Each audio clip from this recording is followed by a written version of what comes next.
Hello and welcome to the Futures Project. It's Bob Snowden, live for a change, welcoming you to the newsletter for January the 13th. The subject this week is biotechnology and artificial intelligence. I sometimes wonder if people that watch these videos or read these pieces that I send might wonder about the remoteness of them, or how technical they are, and what the connection is with education. But in this instance, I think it's fair to say that there is a connection. Most commentators will say that the confluence of biotechnology and artificial intelligence is going to be the most radical of the waves of change that we're going to encounter in the next 10, 15, and 20 years. So that's why this is on the list. Why a video though? Well, for part of that same reason about the remoteness and the technicality of everything, the statistics and the reports and the numbers can all seem quite distant and objects of study, and the connection to education can seem too indirect. So I wanted to introduce a human element to the contact that we have in this program. I said at the outset when I was thinking about the Futures Project that it was for educators.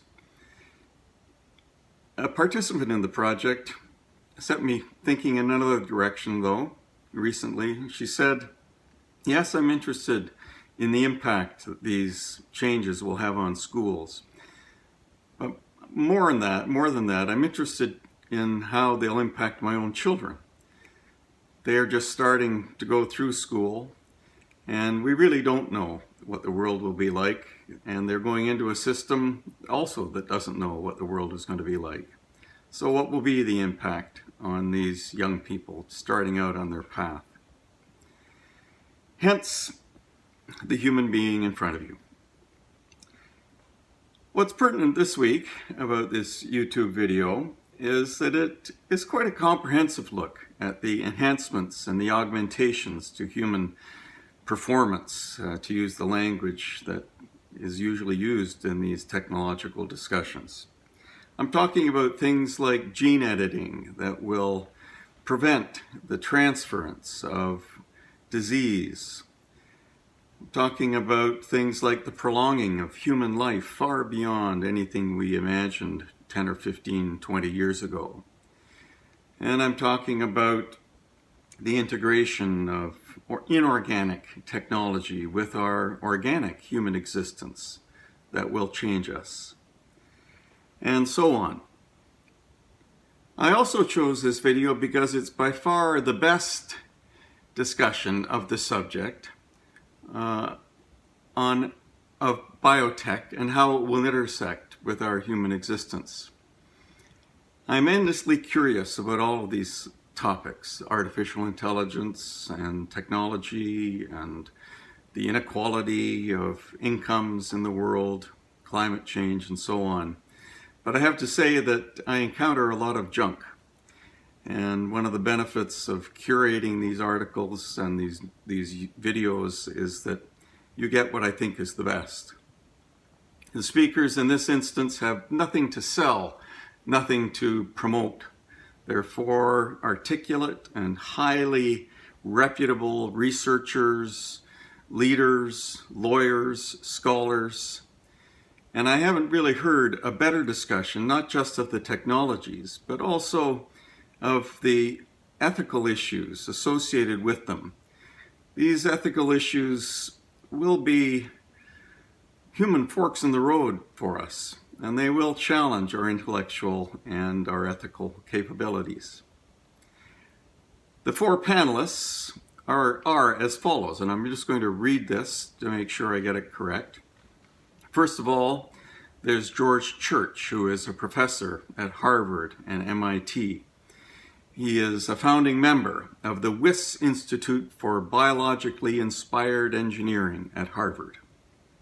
Secondly, there's Jamie Metzl, who is a technology expert and future planner. He was a member and a senior advisor to the National Security Council under President Bill Clinton. Thirdly, Josephine Johnson. Josephine is a bioethicist and a lawyer from New Zealand. She is a professor at Columbia University in New York, and she's the director of research at the Hastings Center there. Finally, Meredith Whitaker is a research scientist at New York University and co-founder of the AI Institute there, and she also leads Google's Open Research Group.